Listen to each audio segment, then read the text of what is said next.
A continuación nos va a hablar Rafael Romero Frías en una conferencia titulada Los primeros impulsos de la telegrafía eléctrica en Madrid. Como bien ha comentado antes Gilles, fue antiguo director del Museo de Telefónica y bueno, estamos a tu disposición, Rafael. Bueno, pues yo sin más dilación voy a seguir la estela de mis antecesores, dándoles las gracias a la organización por habernos dejado participar en este evento. Y yo sí que telegráficamente pues voy a hablar un poquito, muy poco, de la telegrafía eléctrica, nada que ver con la óptica que han hablado Gaspar y Gilles. Bueno, lo cierto es que una vez que estaba funcionando la telegrafía óptica, la verdad es que la sociedad demandaba mayor rapidez que la que proporcionaba, mayor rapidez en los mensajes que la que proporcionaba en ese momento la telegrafía óptica, ¿no? Y bueno, pues la comunidad científica de alguna manera se pone considera que la electricidad, la neonata electricidad, pues podía aplicarse a la telegrafía. Y nos situamos más o menos en 1820, cuando Oester, pues aplicando la electricidad a una barra de hierro, pues ve cómo se magnetiza y a partir de ahí, pues este hallazgo sirve de alguna manera para desarrollar la telegrafía eléctrica, ¿no? ¿Qué es lo que ocurre a posteriori? Bueno, pues que en base a ello, 10 años más tarde, en 1830 más o menos, pues hay una serie de nuevas innovaciones en el tema de la caldera a vapor y aparece el primer ferrocarril público entre Liverpool y Manchester, que iba a una velocidad más o menos de 45 kilómetros por hora.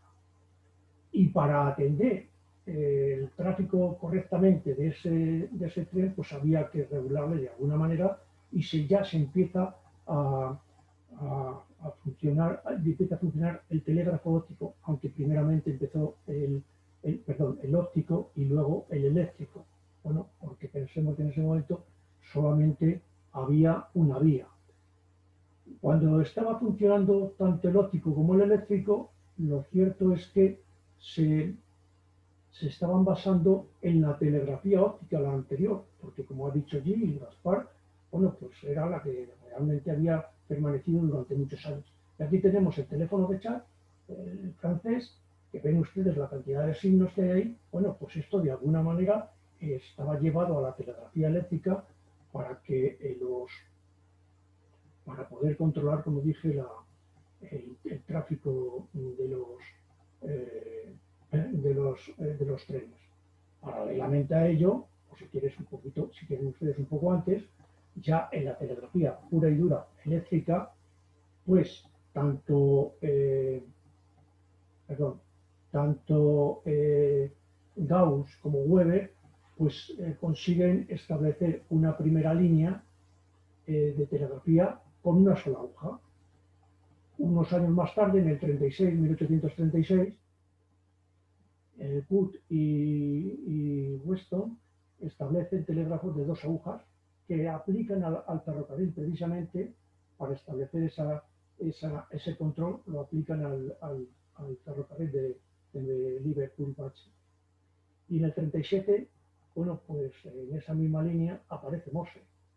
Morse, que todo el mundo le conoce como el inventor del telégrafo, el telégrafo eléctrico, pero lo cierto es que el Morse lo que facilitó, veremos un poco más adelante, lo que facilitó realmente fue la simplicidad de su telégrafo. Y veremos por qué le ocurrió. Y finalmente, y ahí me termino con la telegrafía eléctrica, finalmente Breguet, un francés que fue nieto de ese colaborador que tuvo Betancourt en su momento y tal, pues este también se dedicó, por razones obvias, al tema de la investigación, como su abuelo, y inventó un telégrafo que fundamentalmente es más conocido porque se utiliza en las vías del ferrocarril. En España en concreto se utilizó durante mucho tiempo y en Francia mucho más, que duró varios años. Y aquí pues tenemos las dos piezas clave del primer aparato Morse. Igual el Weston y de Wood, este en concreto no es de 2 agujas, es de 5 agujas, ya utilizaba una tecnología un poco más avanzada. Y aquí tenemos el de Breguet, ¿no?, que es en 1844-1845, cuando se empieza a montar el tema en los ferrocarriles. Y ahondando en los ferrocarriles, bueno, pues nos situamos en lo que la historia nos ha venido contando, y es ni más ni menos que la evolución que tiene el telégrafo probablemente se la deba al ferrocarril, pero porque si no llegase por él, pues no sabemos qué es lo que hubiera ocurrido con este tema, ¿no? Pero al juntar ferrocarril y telégrafo, la sociedad se da cuenta, los investigadores se dan cuenta que es mucho más rápido el telégrafo eléctrico que el ferrocarril, con lo cual, bueno, pues sí o sí, en el mundo entero, Europa en concreto, más que el mundo entero, pues se dedica a montar, instalar telégrafos eléctricos en las vías del ferrocarril para controlar, reitero, el tráfico de los ferrocarriles. Y bueno, en ese momento tenían pues cierta complejidad esos telégrafos eléctricos que habían inventado, pero ahí es donde entra Morse, el telégrafo de Morse, que realmente lo que hace es facilitar la utilidad de la telegrafía eléctrica. Antes, la telegrafía óptica utilizaba de forma alfabética, nos dijo Gaspar, y lo que hace Morse realmente es la codifica a través de rayas y puntos, puntos y rayas, y a través de sonidos cortos y largos. Y ahí es donde está la clave realmente del gran éxito que tuvo Morse en simplificar este asunto. Puntos y rayas o sonidos largos y cortos. De tal forma que la transmisión de los mensajes solamente es necesario un hilo tangible, un hilo físico, porque el otro hilo, para cerrar el circuito que debe existir en cualquier comunicación, la ida y la vuelta, pues la vuelta en este caso la hace por el potencial que da la Tierra, cualquier tierra, la tierra, un grifo que se utilizaba posteriormente, algo que tenga buena masa. De tal forma que, reitero, por su gran sencillez, perduró muchísimos años bueno, hasta cualquiera probablemente todos que estamos escuchando pues esta comunicación hayan visto películas hasta hace 2 días pues, funcionando el telégrafo de Morse. Tuvo que competir con otros, es verdad que tuvo que competir con otros telégrafos mucho más avanzados que el de él, pero a pesar de eso perduró. Telégrafos, pues como que apunto aquí, que es el Baudot. El Baudot, que tenemos en pantalla, el Baudot era mucho más rápido que el de Morse, pero a pesar de ello, el de Morse continuaba. Bien, dicho esto, nos centramos en Madrid, que es para lo que ustedes nos están escuchando fundamentalmente ahora, para hablar de Madrid. Bueno, pues Madrid, de alguna manera, en ese momento,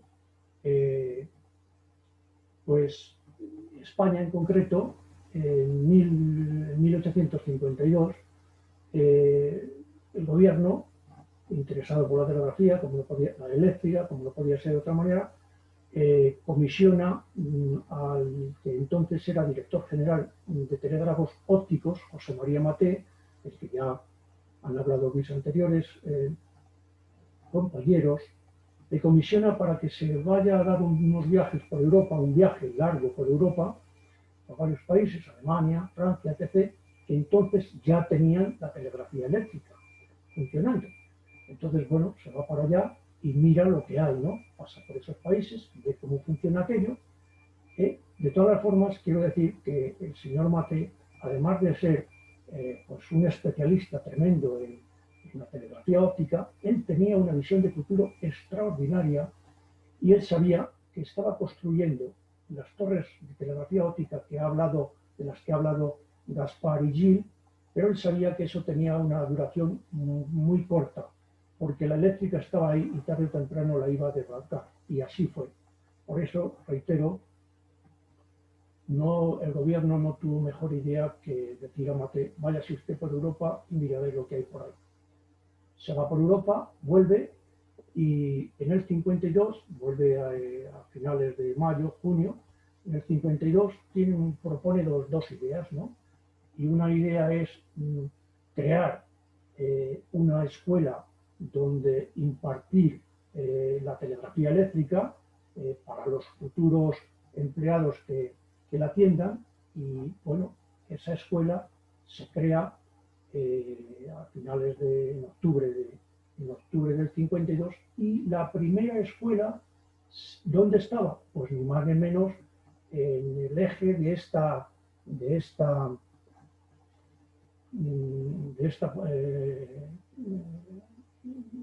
reunión, que es en el Castillo del Retiro, ni más ni menos. La primera escuela de telegrafía eléctrica se crea allí. Por poco tiempo, también es cierto, pero para bien o para mal, se crea allí.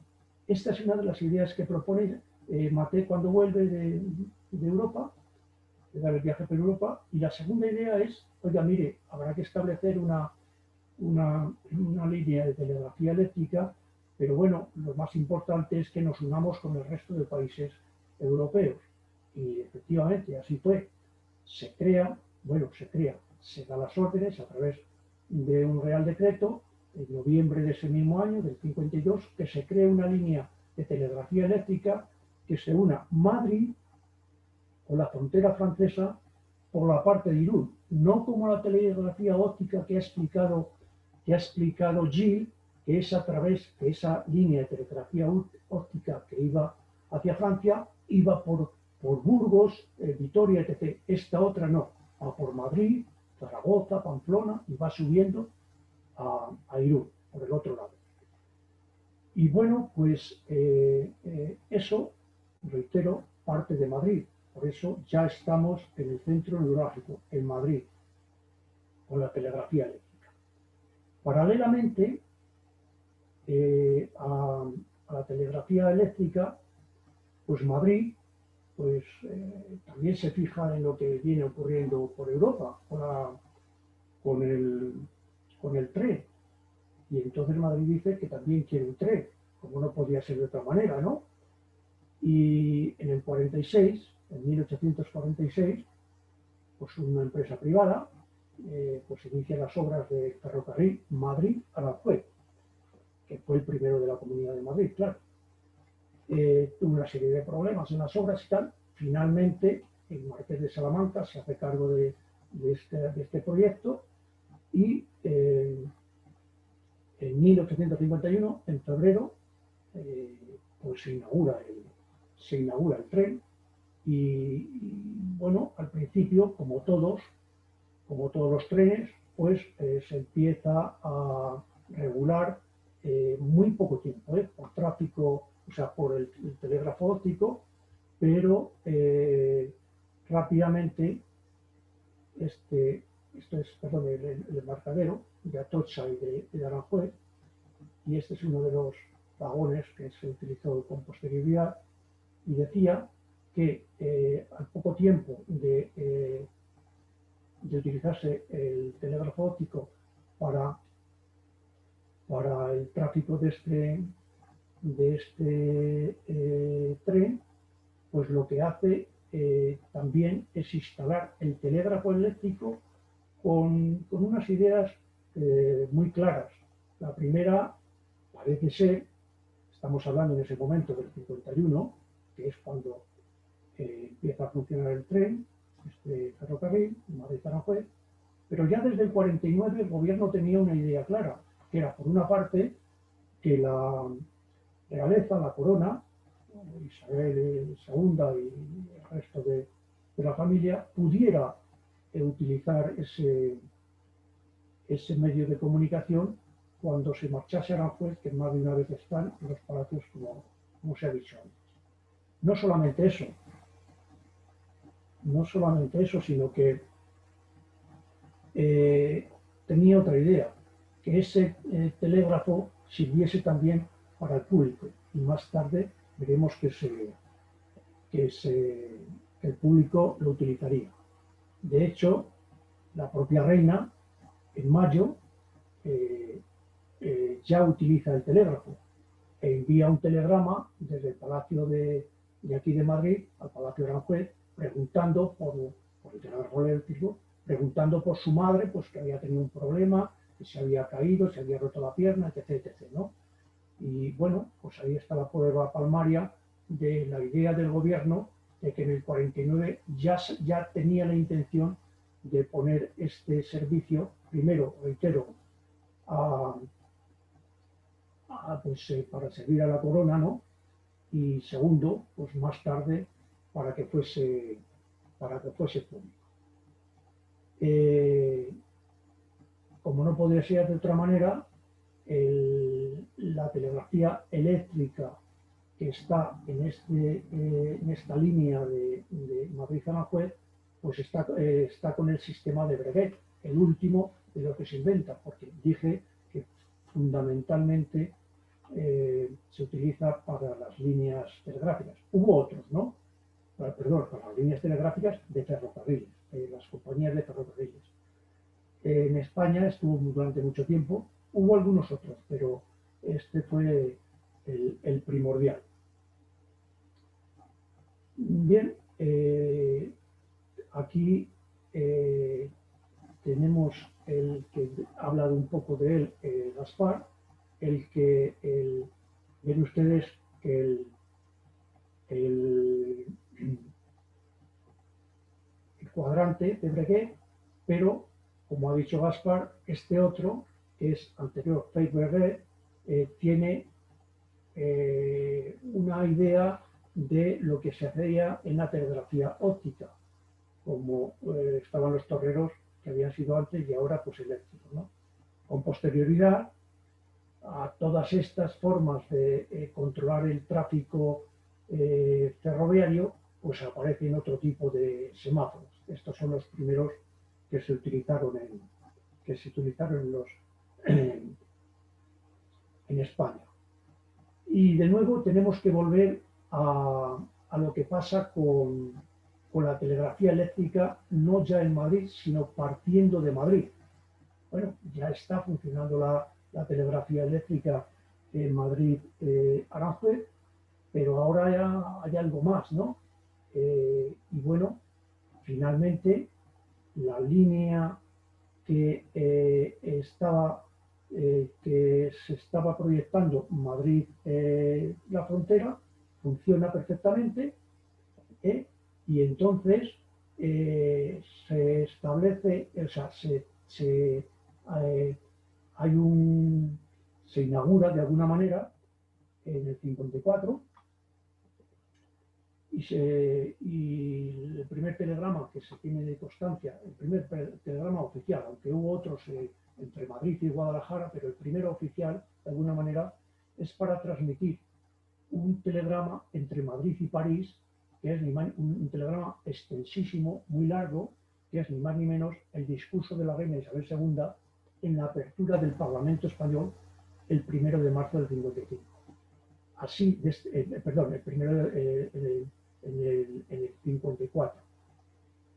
Y poco tiempo después, unos meses después, esta misma línea telegráfica ya se abría al servicio público, de tal forma que en un momento determinado tenemos, por una parte, el telégrafo eléctrico al servicio de la sociedad, no solamente de la corona, de la sociedad. Hubo sus más y sus menos antes de ello, porque había partidarios de que ese servicio exclusivamente fuera para el gobierno, ministros, etc., etc., y para la corona, Y otra parte de la sociedad decía, oiga, ¿y por qué no abren ustedes el telégrafo a todo el mundo?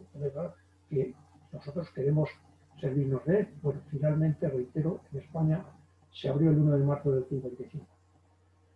Bien, hasta ahí, perfecto.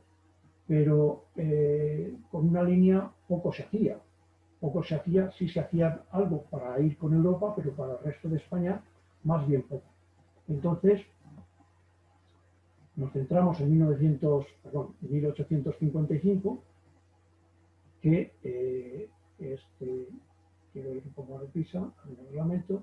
En 1855, en abril en concreto, pues teniendo en cuenta la experiencia que ya se tenía de la línea a Francia, pues Isabel II, que en ese momento, por cierto, también se encontraba en Aranjuez, consecuencia de la epidemia de cólera. Ahora estamos con el coronavirus y pues antes también había otras cosas, ¿no? Y ella se encontraba en Aranjuez y ahí es donde firma, había cólera, y ahí es donde firma la primera ley marco de telecomunicaciones de España, que es, esa ley autorizaba al gobierno a establecer líneas telegráficas entre Madrid y todas las provincias de España, incluso en departamentos marítimos y tal, pero fundamentalmente es unir Madrid con todas las cabeceras de las provincias españolas. Esto, obviamente, también estaba Maté por medio, porque seguía siendo el director general de telégrafos, en este caso ya de la telegrafía eléctrica. Entonces, de alguna manera, la enseñanza que se establece en la telegrafía eléctrica va a cambiar. Hasta ese momento era de una forma directa, la controlaba el gobierno y estaba en el Castillo del Retiro, como he comentado, pero con posterioridad en esta ley, pues no sé si fue para bien o para mal, se suprime esa escuela, la escuela que estaba en el Castillo del Retiro, y a partir de ese momento la iba a ser controlada por el cuerpo de telégrafos que no existía, existiría un poco después, pero no existía hasta ese momento. De tal forma que, volviendo a la ley, esta ley, por una parte, es la primera que realmente, la primera de telecomunicaciones en España. Segundo, deja en manos del cuerpo de telégrafo la enseñanza de la telegrafía eléctrica. Y tercero, de alguna forma, bueno, es cuando se puede decir que nace el cuerpo de telégrafos. Hasta entonces, bueno, pues estaban los toreros, pero no estaba agrupado como cuerpo de telégrafos. Aunque en honor a la verdad, el cuerpo de telégrafos como tal nacería unos meses más tarde, en abril del 56. Pero bueno, los telegrafistas, los que han sido telegrafistas, pues siempre han dicho que el cuerpo de telégrafos nació en el 55. Y la escuela, después de dejar de impartirse clases en el Retiro, continuando en Madrid, la escuela se llama después Escuela Especial de Manipulación. En el 56 está en la calle de San Vicente, en Madrid. Posteriormente, la enseñanza, pues bueno, pasó a denominarse Escuela de Telegrafistas u otro tipo de nombres, pero bueno, hasta que llegó a la universidad, pasando por Conde de Peñalver, pues estuvo en muchos sitios de Madrid. Por otra parte, la última línea que amparaba la ley del 55, la última línea se termina de construir en mayo del 58 y de alguna forma marca una línea roja entre la la línea, la utilización del telégrafo óptico y la utilización del telégrafo eléctrico. Al 58. Eso no quiere decir que el telégrafo óptico no se emplease en otras cosas, bueno, pero no de forma, continua para establecer comunicaciones como se estaba estableciendo anteriormente, sino que se utiliza pues, para avisos de forestales en el campo y otra serie de cosas, incluso en barcos y tal. Pero lo que es propiamente para establecer comunicaciones, además comunicaciones públicas, pues era el telégrafo. Eso por una parte, esa línea roja es a partir de ese momento, del 58.